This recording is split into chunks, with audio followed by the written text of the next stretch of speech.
Yesterday afternoon, you may have heard New York Attorney General Letitia James, who was indicted by a grand jury in the Eastern District of Virginia on two different criminal charges that would combined, if she was found guilty on both, she could be serving 60 years in prison and over $2 million in fines. That's if convicted on both. One is a fraud committed on a financial institution, another with a banking institution. And this has to do with how she purchased a second piece of real estate.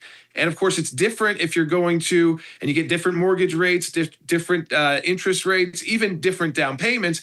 If you plan on living there full time, or making that your primary home at least, or as like a rental investment kind of property. And so we're talking about hundreds of thousands of dollars ultimately. I think in this case, it's about 150,000, somewhere in that range, where she, again, checked the box that she would be living in Norfolk, even though she was a New York politician in Norfolk, Virginia. And then we ultimately knew that she was being investigated on a 2023 transaction, also in Norfolk.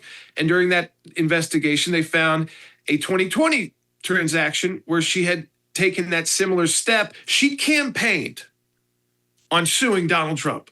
She campaigned on getting, put that in quotes, Donald Trump. She didn't campaign on, I will be a great attorney general for all the people of New York and all of the responsibilities I would have as their attorney general and all of the responsibilities that do come. We work with a lot of state attorney generals. It's a lot of responsibility to say on your campaign trail, really vote for me so you can get someone who you disagree with politically, who's done so much in the city of New York to help the city when it needed revitalization, when hotels needed to be redone.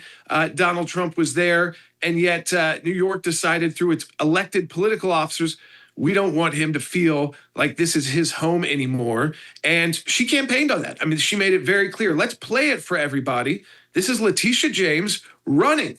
I will never be afraid to challenge this illegitimate president when our fundamental rights are at stake. I believe that the president of these United States can be indicted for criminal offenses. Will you sue him for us?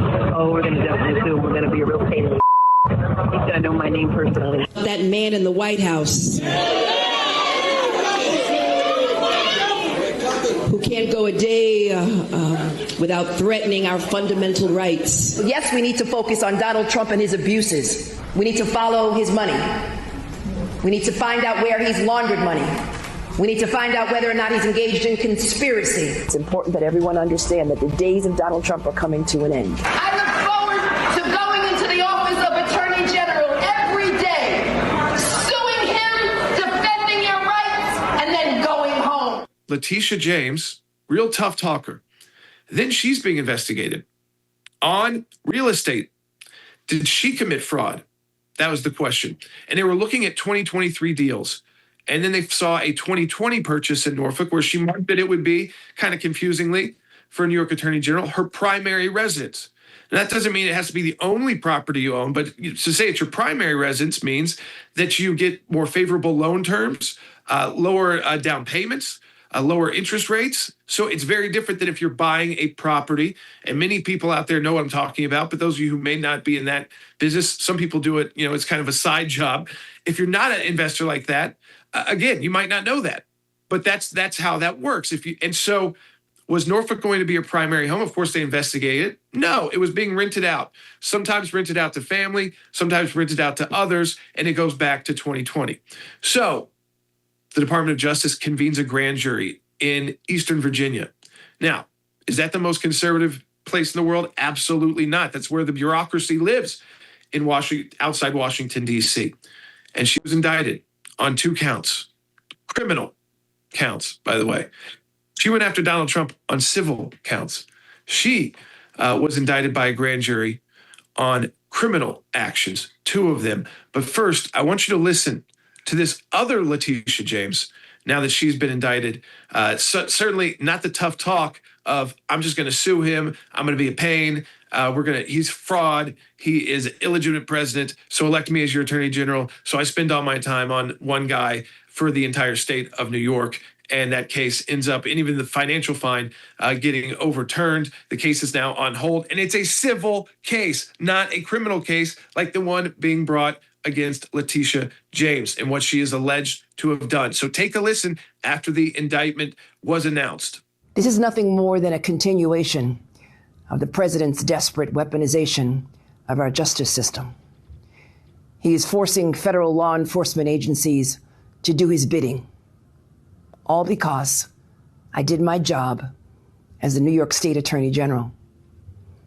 These charges are baseless, and the president's own public statements make clear that his only goal is political retribution at any cost.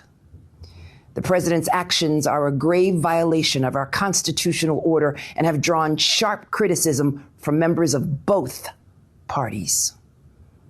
His decision to fire a United States attorney who refused to bring charges against me and replace them with someone who is blindly loyal not to the law, but to the president, is antithetical to the bedrock principles of our country. This is the state attorney general when she was campaigning, and we just played it for you minutes ago, saying that when she got elected, she would sue Donald Trump. She didn't know what for, but she would because he's a fraud and he's an illegitimate president.